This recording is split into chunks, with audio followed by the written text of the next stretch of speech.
Magandang umaga sa inyong lahat. Ngayon ay linggo at 18 ng Pebrero. Inihatid ko ng maaga si Bunsonita ko sa simbahan namin. Alam nyo,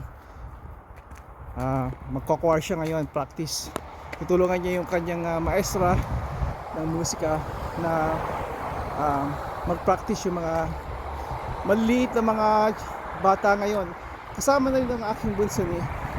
Alam nyo, maliit pa siya, isinama na namin siya kasama ni Juniorita sa choir. Noong unang panahon pa, 5 years old pa lang yata siya. Ngayon nasa 10th grade siya. Si ate o si Juniorita ko ay hindi na miyembro ng choir, pero siya, si Destiny, miyembro pa rin. Kaya natutuwa ako at yung mga anak ko ay napalaki namin yung misis ng ganito, malapit sa Diyos. At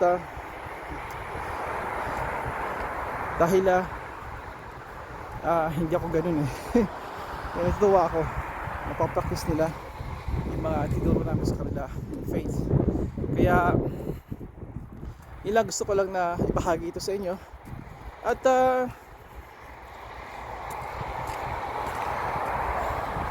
masaya lang ako ngayong araw na to. Ay, hanggang sa muli natin pagkikita.